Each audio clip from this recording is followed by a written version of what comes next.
Admiral Jack Reynolds stood before the Galactic Confederation Council, his decorated Navy SEAL career having taught him one invaluable lesson: keep your composure when surrounded by hostiles.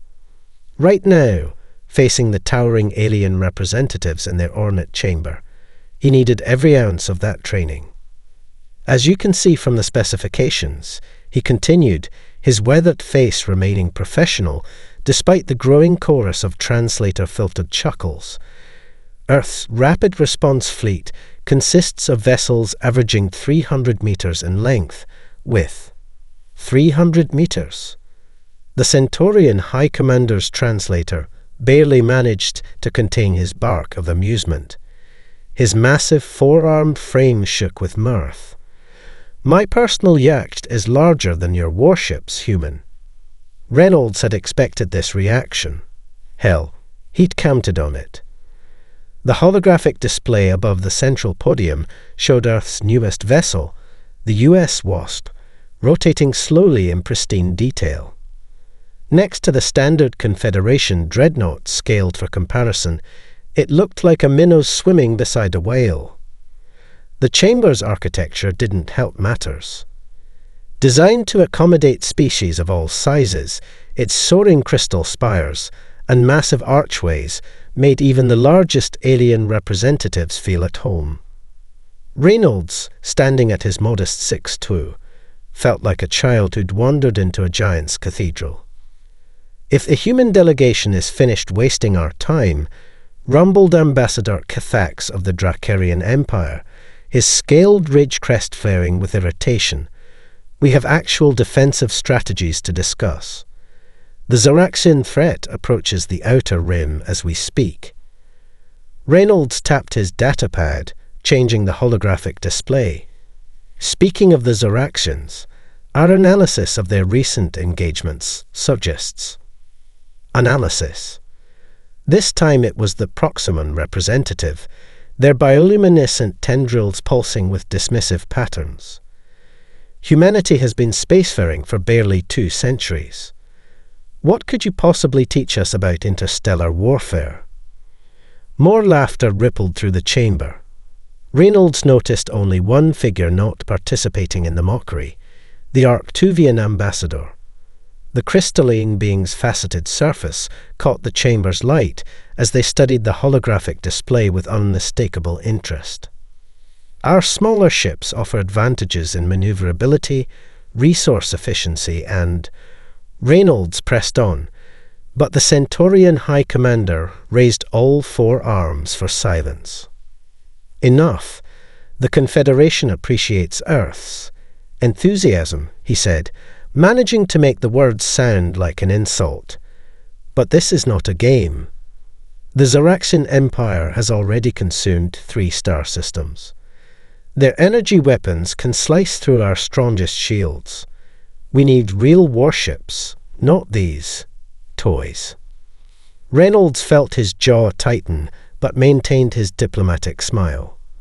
20 years ago, he'd led SEAL Team 6 through the Iranian crisis of 2040. He learned then that sometimes being underestimated was the greatest advantage of all. Very well, he said, closing his datapad. Earth will, of course, support whatever decision the Confederation makes. As he gathered his materials, the Council had already moved on to discussing the deployment of the Centaurian battle fleet. Their massive dreadnoughts were the pride of the galaxy, each one a city in space, bristling with weapons that could reduce planets to ash. Only the Arctuvian ambassador noticed Reynolds' slight smile as he left the chamber.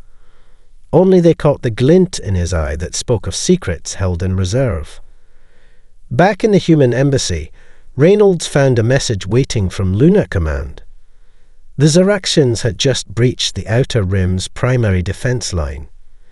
The mighty Confederation dreadnoughts, for all their size and power, had proved too slow to counter the enemy's tactics. Time to show them what David can do against Goliath, Reynolds muttered, initiating a priority call to Earth Defense Command.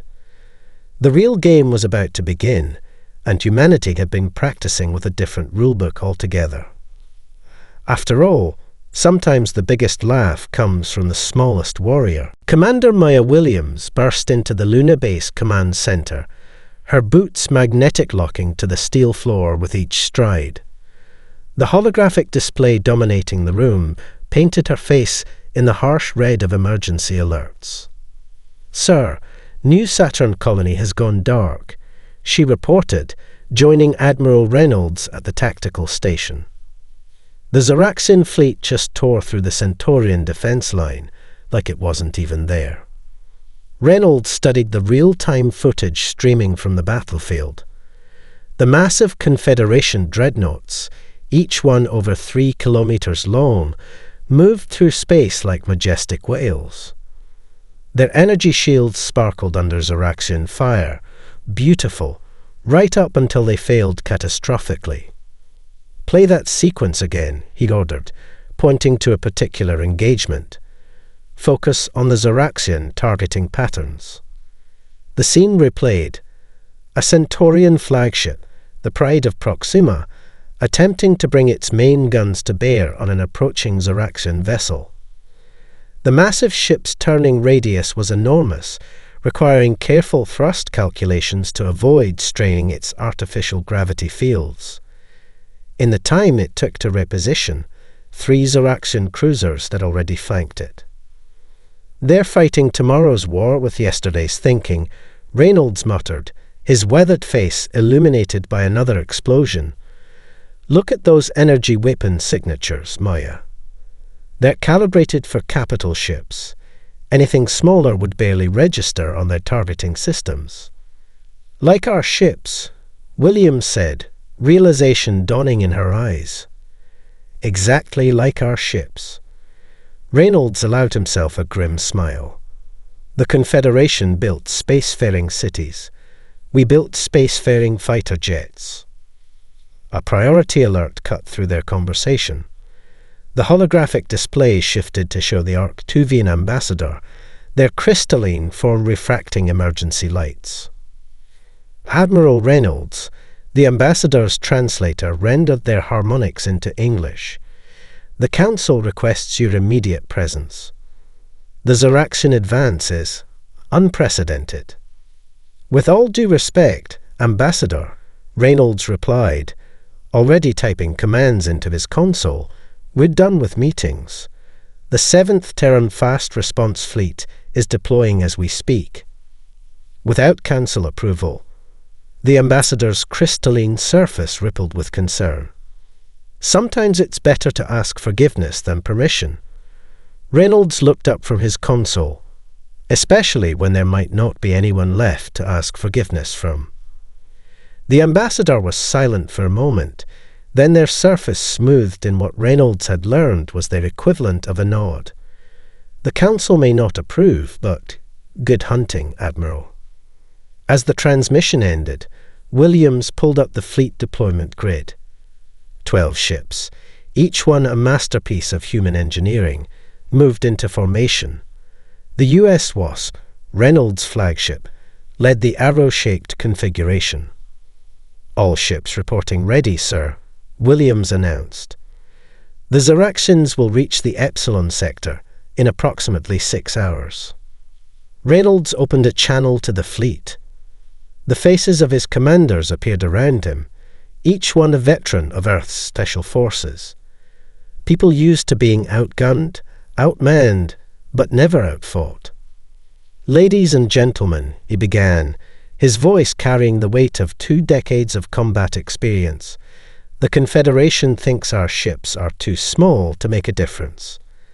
The Zoraxians probably won't even consider us a threat." He paused, letting a predatory grin spread across his face. "That's going to be their first mistake." "And their last," Captain Sarah Rodriguez of the U.S. Hornet added, earning knowing chuckles from the other commanders. "We've trained for this," Reynolds continued.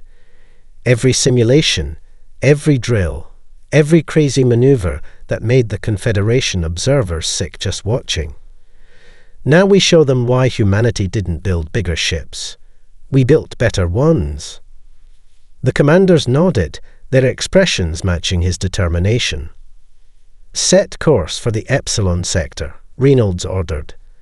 "It's time to show the galaxy why you don't judge a fleet by its size."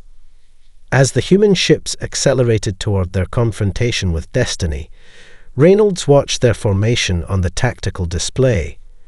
They might look tiny compared to the massive ships of their allies and enemies, but then again, so had David compared to Goliath.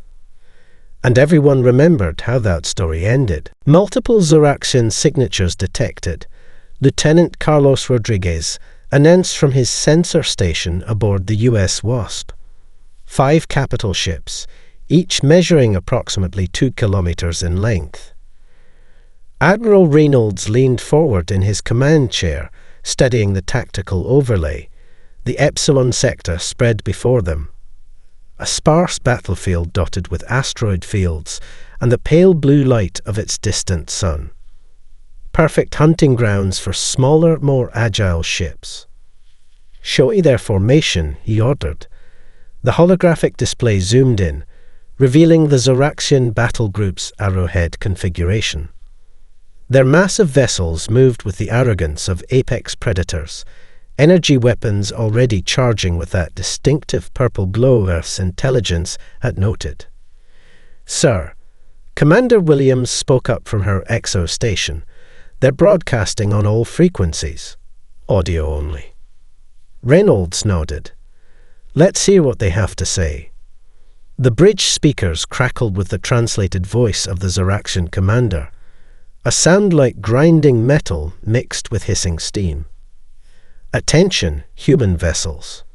Your diminutive fleet is noted. Retreat now, and we may spare your home system when we reach it." Several bridge officers smirked. Reynolds keyed his comm response. "This is Admiral Jack Reynolds of the Earth Defense Force. We appreciate your concern about our fleet's size." He paused, catching Williams' knowing grin. "We wouldn't want you to feel overwhelmed by the odds in your favor." Confusion rippled through the Zoraxian response. "You dare mock?" "Battle stations."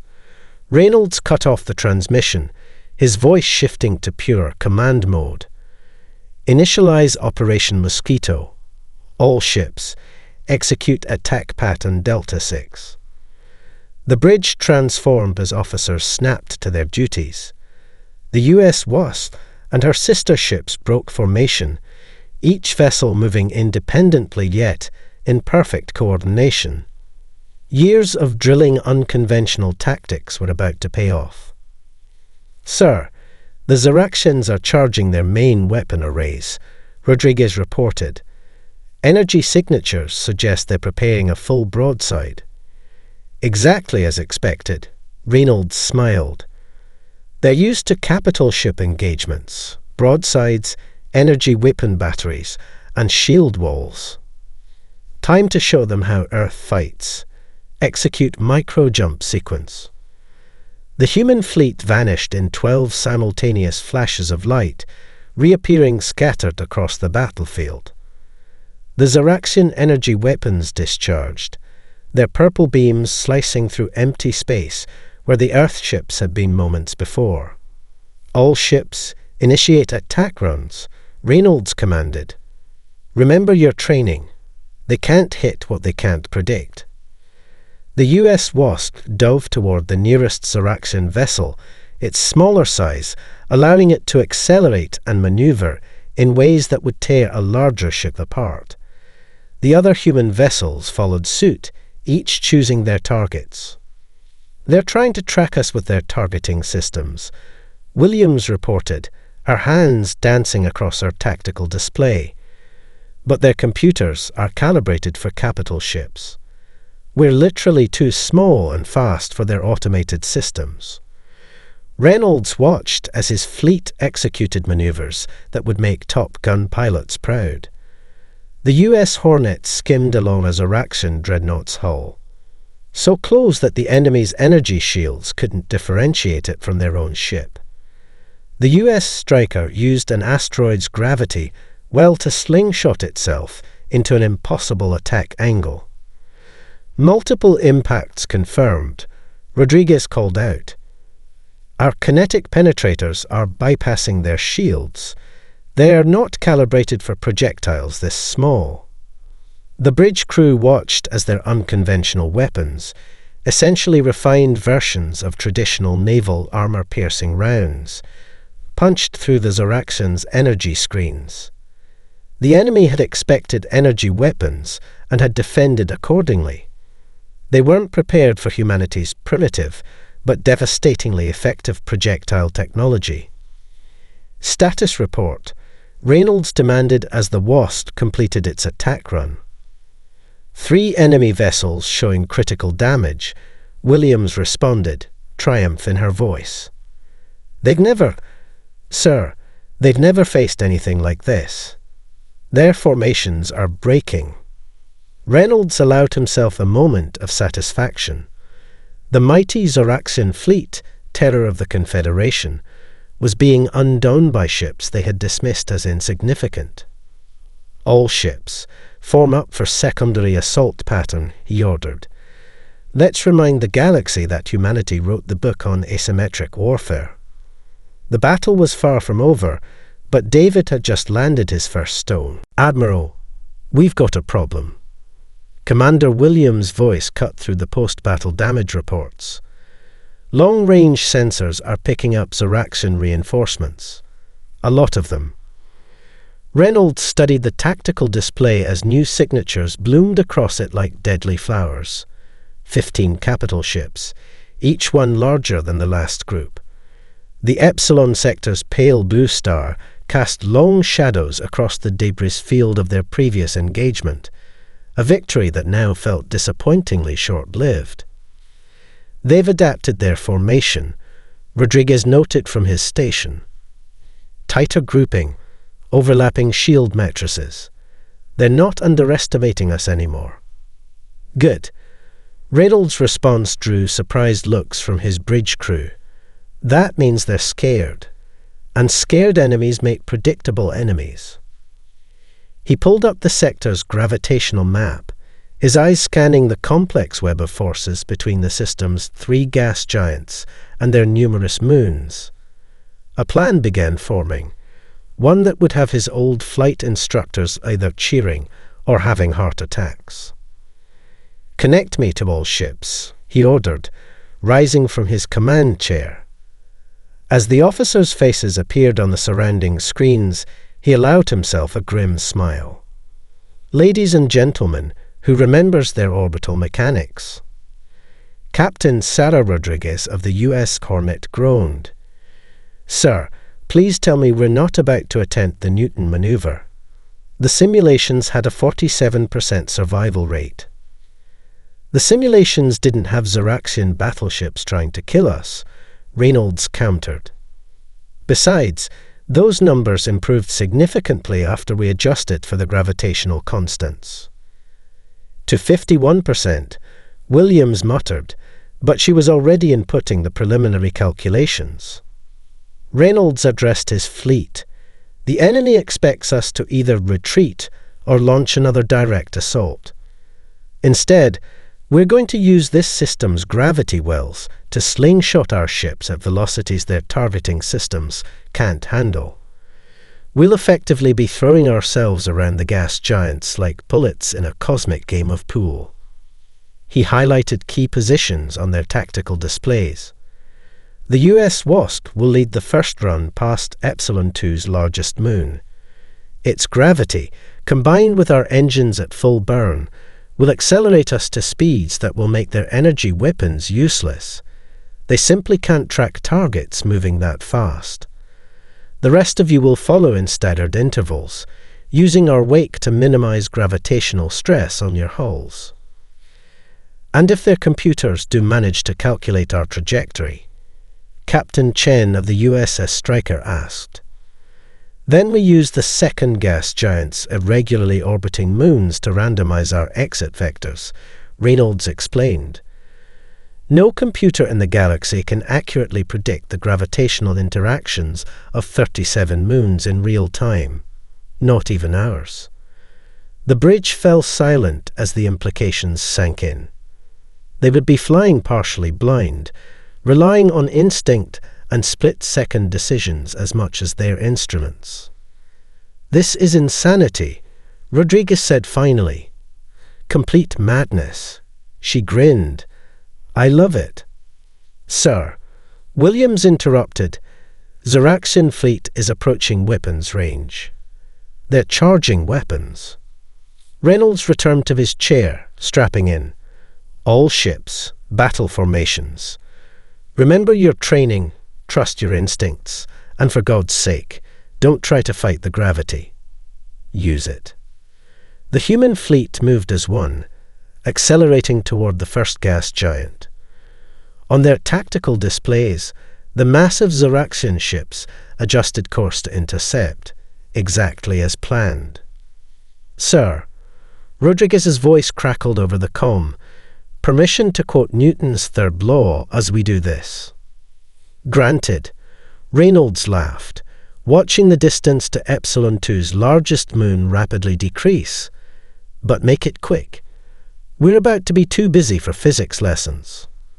The US Wasp shuddered as it entered the moon's gravity well. Warning indicators flashed across every console as the ship's structural integrity was tested to its limits. But Reynolds knew his ship, knew his crew, and most importantly, knew that sometimes the craziest plans were the ones that worked. "All ships, execute slingshot maneuver on my mark," he ordered, his eyes fixed on the rapidly approaching gravitational sweet spot. "Let's show these aliens why humans never stopped loving roller coasters." The battle that followed would be studied in war colleges across the galaxy for centuries to come. The Newton Gambit, they would call it, the day human insanity rewrote the rules of space combat. The footage of the Newton Gambit spread through Confederation space faster than a quantum transmission. In the Grand Council chamber, the same room where they had laughed at Reynolds, tiny fleet alien representatives watched in stunned silence as human vessels performed what should have been impossible. The US Wasp emerged from its slingshot maneuver at speeds that made it appear almost invisible to standard sensors. 3 Zoraxian capital ships, their weapons tracking helplessly through empty space, never saw the kinetic strikes that crippled their engines. The rest of the human fleet followed, each ship riding the gravitational waves like surfers on Earth's oceans. "Preposterous," the Centaurian High Commander muttered, all 4 arms crossed defensively. "They're violating half a dozen laws of naval combat." "No," the Arctuvian ambassador's crystalline form pulsed with excitement. "They're rewriting them." On the main display, Captain Rodriguez's US Hornets skimmed the atmosphere of Epsilon 2's largest moon, using the drag to execute a turn that would have torn any larger ship apart. The Zoraxian fleet, still arranged in their traditional combat formation, found themselves shooting at ghosts, while the real threats danced between their shots. "Sir," Williams' voice carried across the quantum feed, "the Straker is reporting critical readings on their inertial dampeners." Reynolds' response was immediate. "Captain Chen, disengage and plot a recovery orbit. Rodriguez, cover their withdrawal. Wasp will take point on the next attack run."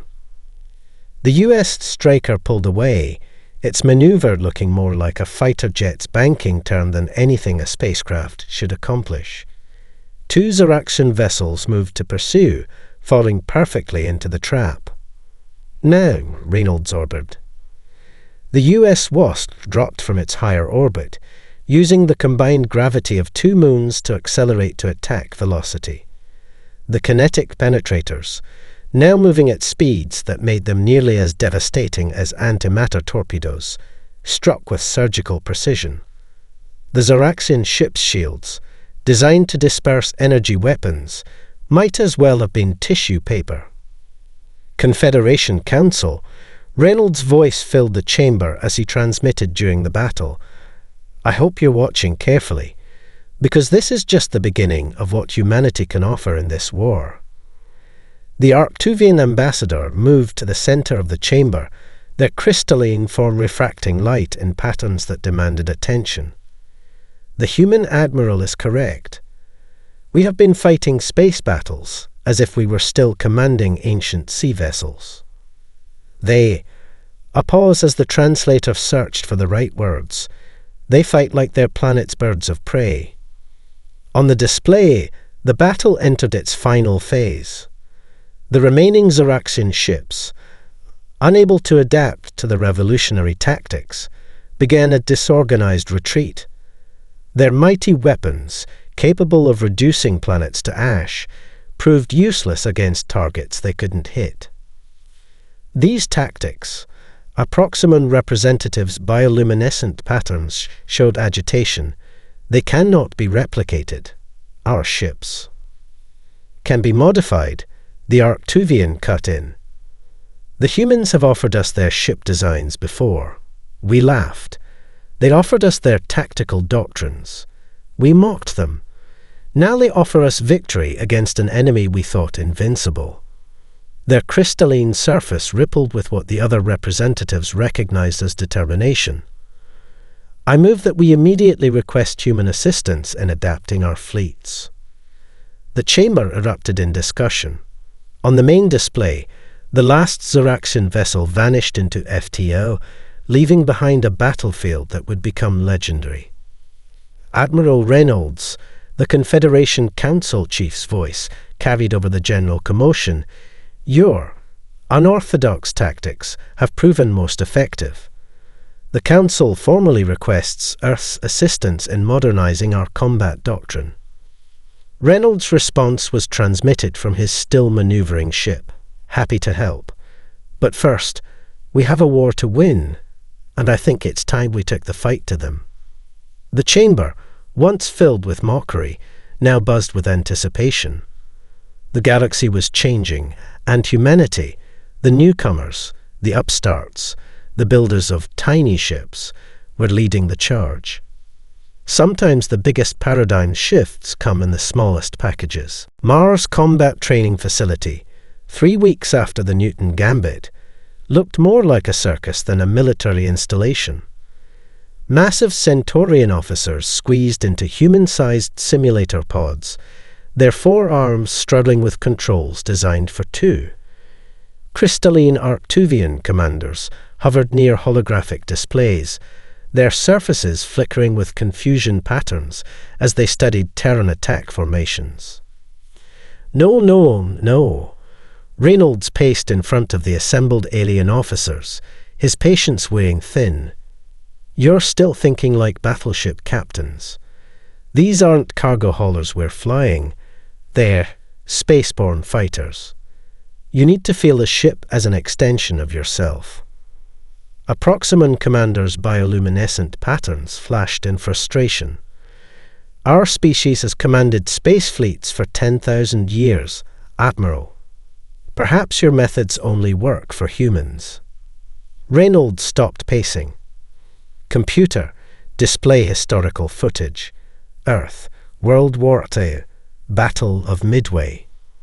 The room's holographic system came to life, showing ancient footage of carrier-based aircraft engaging larger battleships. The alien officers watched, fascinated, as smaller craft overwhelmed and destroyed ships many times their size. Humanity learned this lesson in our oceans before we ever reached the stars, Reynolds explained. Bigger isn't always better. Speed, maneuverability, and unpredictability can overcome raw power. Commander Williams entered the training room, tablet in hand. Sir, you might want to see this. The Centaurian Third Fleet just engaged a Zoraxian battle group near the Carina Nebula. Reynolds pulled up the tactical data. The massive Centaurian ships had attempted to implement human-style maneuvers with mixed results. But one commander, a veteran named Catel, who'd spent extra hours in the simulators, had successfully executed a modified version of the Newton Gambit. Play the engagement, Reynolds ordered. The room watched as Catel's dreadnought, the Pride of Centauri, performed a slingshot maneuver around a neutron star. While not as elegant as the human version, the unexpected tactic had caught the Zoraxians completely off guard. The massive ship, moving faster than any Centaurian vessel had ever attempted, delivered a devastating strike that scattered the enemy fleet. "That's impossible," one of the Centaurian officers breathed, all four arms gesturing in disbelief. "Our ships cannot." "Cannot?" Kittel's voice boomed from the doorway as the massive commander ducked into the room. "I believe humans have a saying. Impossible is just an opinion." He turned to Reynolds, executing a formal bow. "Admiral, I request permission to share my experience with my fellow officers." Reynolds smiled. "The floor is yours, Commander." Kittel moved to the center of the room, his battle-scarred armor gleaming under the artificial lights. 3 weeks ago, I sat where you are now, thinking these humans were mad. Their ships too small, their tactics too reckless. But then I remembered something.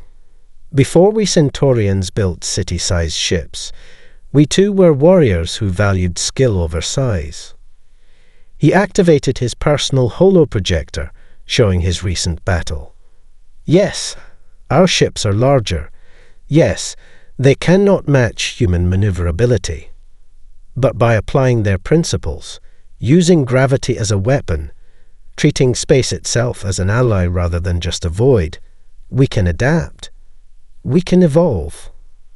The room fell silent, watching the Pride of Centauri execute its historic maneuver again. Reynolds noticed the shift in the alien officer's body language, from skepticism to consideration, from resistance to possibility. Now Kittel continued, who's ready to learn how to make a 3-kilometer dreadnought dance. The training resumed with renewed enthusiasm. Reynolds watched as species that had been spacefaring before humans mastered fire began to unlearn millennia of tradition. It wasn't easy. More than one simulator ended up with dents from frustrated alien limbs, but progress was being made.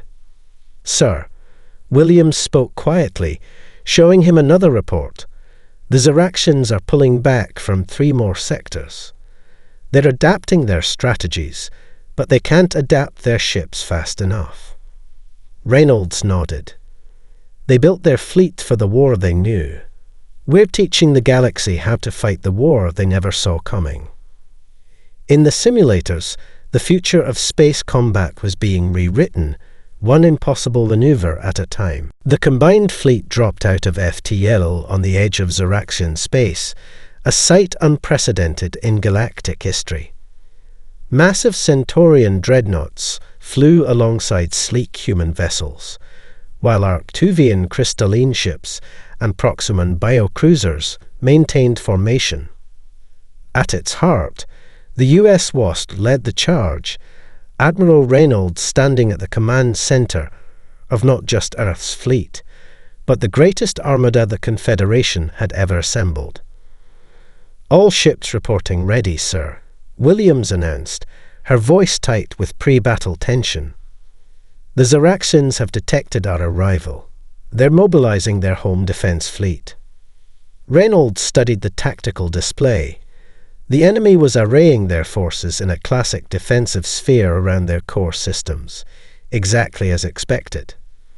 The Zoraxian capital ships, each one a titan of energy weapons and shield technology, formed an apparently impenetrable wall. Time to see if our training paid off. Reynolds keyed the fleet-wide comm. "All ships, execute Operation David. Remember your training, trust your wingman, and may God have mercy on the Zoraxians. Because we won't." The combined fleet split into its component task forces. Kittel's Centaurian group, their massive ships now modified with human-designed inertial dampeners, began their approach toward the system's outer gas giant. The Arctuvian crystalline ships, naturally suited for complex geometric maneuvers, positioned themselves for their role in the deadly dance to come. "First wave, engage," Reynolds ordered. The human ships shot forward like arrows from a bow. The U.S. Hornet, under Rodriguez's command, led her squadron in a tight spiral that confused Zaraxian targeting systems. Behind them, K'Tal's dreadnoughts began their modified slingshot maneuvers, their massive bulk now moving with previously impossible grace. "They're responding exactly as simulated," Williams reported, watching the enemy fleet adjust. "Their center is thinning to reinforce their flanks." Now for the trick they'll never see coming. Reynolds allowed himself a grim smile. "Signal the Arctuvians. Execute Phase 2. The crystalline ships suddenly fragmented, each one splitting into dozens of smaller vessels, a capability they'd kept secret until this moment. The Zaraxian fleet's sensors, suddenly overwhelmed by hundreds of new contacts, couldn't maintain target locks. "Sir," Rodriguez's voice crackled over the comm. "The Hornets initiated our attack run. You should see their faces. They have no idea which targets are real and which are Arctuvian mirror ships." The battlefield transformed into organized chaos. Human vessels darted between capital ships like wolves among elephants. Centaurian dreadnoughts performed maneuvers that defied their size, while Proximan biocruisers used their adaptive hulls to slip through enemy formation gaps.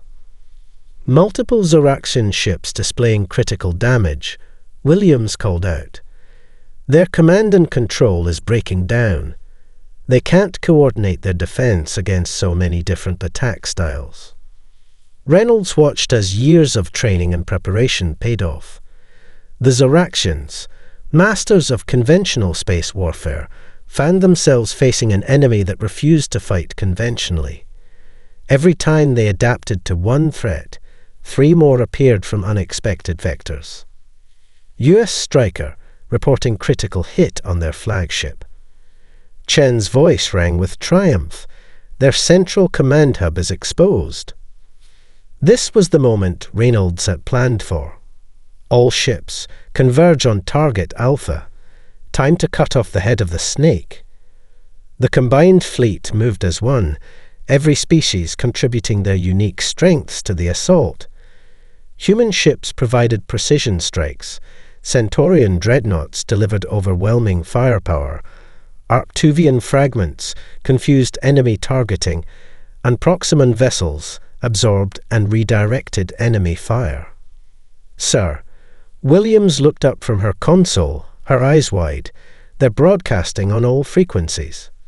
The Zaraxian High Command, they're requesting terms of surrender." The bridge fell silent. After months of battle, years of preparation, and centuries of being underestimated by the galaxy, humanity had led the Confederation to its greatest victory. Reynolds keyed the fleet-wide comm one final time. "All ships, cease fire. Accept their surrender." He paused, then added with a slight smile, "And someone remind them that size isn't everything." Operation David had succeeded. The galaxy would never be the same. The Galactic Confederation's Grand Chamber looked markedly different from the day Reynolds had first presented Earth's tiny fleet. Gone were the dismissive glances and poorly hidden smirks.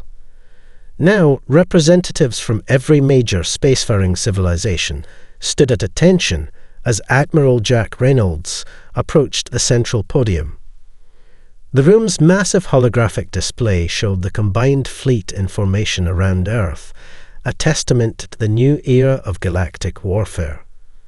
Human vessels flew alongside modified Centaurian dreadnoughts, while Arctuvian crystal ships and Proximan biocruisers maintained their positions with newly learned precision. 6 months ago, Reynolds began, his voice carrying across the silent chamber. "I stood here and offered Earth's assistance in the war effort." The response, if I recall correctly, was rather amusing. A ripple of uncomfortable movement passed through the assembled delegates. The Centaurian High Commander stepped forward, all four arms clasped in their people's gesture of profound respect. The joke, Admiral Reynolds, was on us. Your tiny fleet has revolutionized military doctrine across known space. Not just military doctrine, the Arctuvian ambassador's crystalline form pulsed with approval patterns.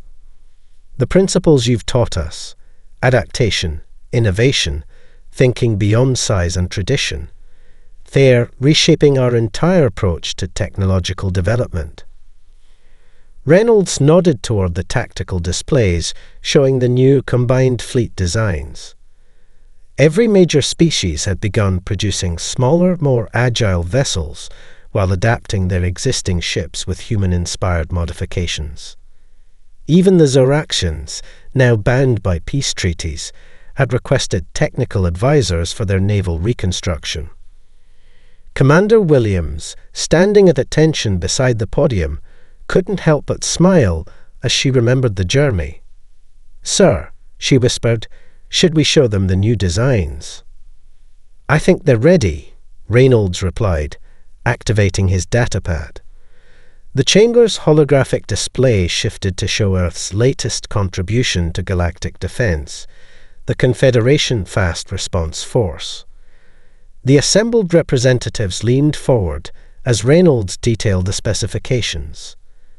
The new fleet combined the best of every species' capabilities: human maneuverability, Centaurian firepower, Arctuvian adaptability, and Proximon biological integration. But most importantly, it represented a complete departure from the old way of thinking. "The galaxy is changing," Reynolds continued. "The next threat we face may not be like the Zoraxians. It might not be something we can overcome with just bigger ships or stronger weapons. But together, combining humanity's innovative spirit with your species' ancient wisdom and technological advancement, we'll be ready." From the back of the chamber, a familiar voice spoke up. Cato, his battle armor now adorned with both Centaurian and human military honors, stepped forward. "I remember watching recordings of your Newton Gambit. My crew thought I was insane when I suggested attempting it with a dreadnought." He paused, mandibles clicking in their version of a chuckle. "Now, every cadet in our academy learns it as a basic maneuver." The chamber filled with murmurs of agreement. Species that had been set in their ways for millennia had learned to adapt, to evolve, to see warfare, and by extension, their own limitations, differently. Reynolds concluded his address with words that would be remembered for generations. "The greatest victory we've achieved isn't just defeating the Zoraxians. It's proving that size truly doesn't determine destiny. Innovation, adaptability, and the courage to challenge conventional wisdom, these are the weapons that win wars."